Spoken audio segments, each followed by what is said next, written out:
Prime Minister of the Kingdom of Cambodia, His Excellency Samdech Khan Sen, Sultan of Brunei Dar es Salaam, His Majesty Haji Hassan Al Bolkiah, heads of states and governments of ASEAN member states, Vice President of India, Sri M. Hamid Ansari, Prime Minister of India, Dr. Manmohan Singh, Secretary General of ASEAN, Dr. Surin Pitsuwan, Excellencies, ladies and gentlemen. I am extremely happy to welcome you all on this occasion to celebrate the ASEAN-Indian Commemorative Summit. This year, the ASEAN-Indian Dialogue Partnership has reached a significant milestone. In 2 decades of steady development, the ASEAN-Indian Dialogue Partnership has matured into a strategic partnership. This, to my mind, is a natural coming of age. This is an auspicious occasion indeed, as we embark into a new phase in our relationship, in which we will create an even more comprehensive partnership for peace and prosperity between our nations. Excellencies, we in India perceive our partnership with ASEAN as a pact for growth and economic progress.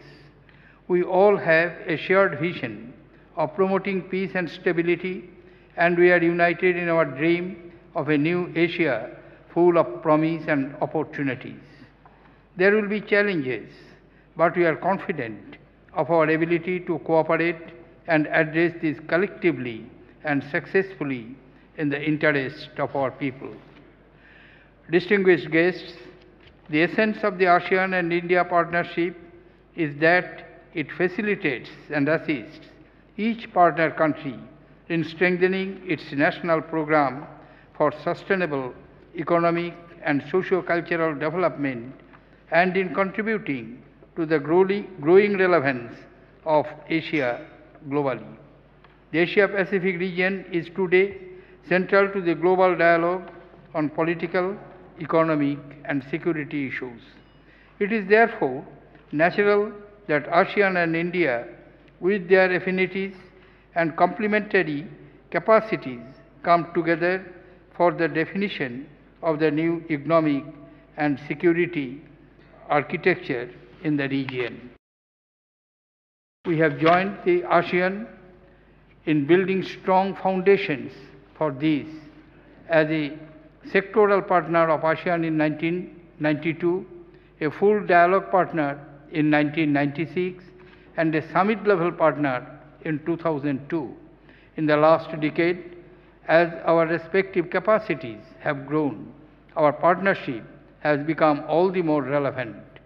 We have now succeeded in putting in place the structural framework for a comprehensive intensification of our cooperation, and we have developed several far-reaching and well-conceived projects and programs in our collective interest. Your Excellencies, India has been consistent in its support to the evolution of the ASEAN's central and leading role in this region. We endorse your objectives for ASEAN community by 2015 for a master plan on ASEAN connectivity, the initiative for ASEAN integration, and most recently, the regional comprehensive economic partnership. I am happy to note the significant increase in the people-to-people programs between ASEAN and India over the last year. The ASEAN and Indian participation in the car rally are witness to the strong ties of affection that bind us. This was evident in spontaneous warmth and hospitality that they received in the 8 ASEAN countries and India that they traversed during their 22-day journey. Our 11 countries participated in this commemorative event with enthusiasm and a sense of great anticipation. Excellencies, ladies and gentlemen, geographic connectivity between ASEAN and India is a strategic asset. We are neighbors with long-standing maritime links. We have a bridge between us of ideas, intellect, trade, and learning over the centuries. We are now adding a digital dimension to this connectivity. The ASEAN-Indian car rally and the sail training ship INS Sudarshani's expedition to ASEAN countries have not only brought goodwill and awareness along the route that they took, but they also brought together multitudes of people in virtual connectivity. These were people who were following the events real time and speaking to each other through their growing network of electronic mail, through blogs and Twitter. I note that our increasing cooperation in the key sectors of tourism, agriculture, environment, renewable energy, information technology, and space allows us to develop innovative approaches to anticipate and address future challenges. Our focus on building capacities and synergies, of improving our mutual connectivity and encouraging economic trade and investment among ourselves is equally important for the development of our human resources and for bringing stability and prosperity to our people. Our trade has surpassed our expectations. We are now looking at ways and means to enhance cooperation between our small and medium enterprises and entrepreneurial sectors. We should take full advantage of our complementarities through more ambitious agreements. We should catalyze the flows of investment and goods and services and link the synergies of our youth. We should facilitate the joint initiatives of the industrial sectors in our respective countries, and we should improve the infrastructural capacity in our region to meet the aspirations and ambitions of our people. Excellencies, your deliberations earlier today at the plenary of the commemorative summit have set the agenda and showed the way for our collective efforts in the days to come. The vision statement emanating from this summit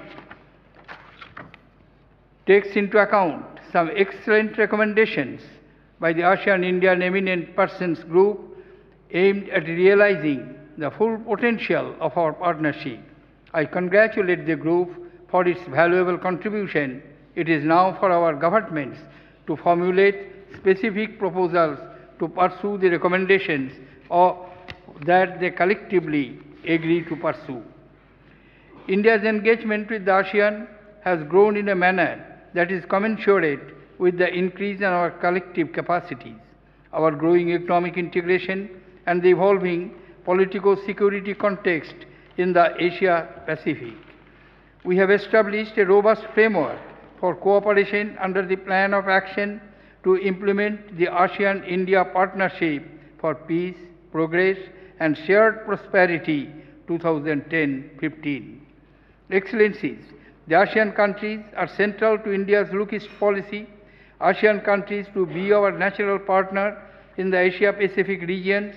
I would also like to emphasize that our future priorities must attach special importance to our ongoing cooperation in the knowledge and skills sectors and make it easier for our professionals, entrepreneurs, students, and tourists to travel between our countries. Our growing engagement in areas such as maritime security and counter-terrorism is important to meet these common challenges. Given our cultural affinity, an example of which we witnessed here today, physical proximity and shared priorities, the ASEAN-Indian relationship is showing increasing evidence of becoming more comprehensive and strategic in nature. As we have articulated in the vision statement, a closer integration between ASEAN and India will be to the mutual benefit of the nations that we represent this historic evening. With these words, Excellencies, ladies and gentlemen, I invite you to join me in raising a toast to the strong future of ASEAN-India strategic partnership, to the progress and prosperity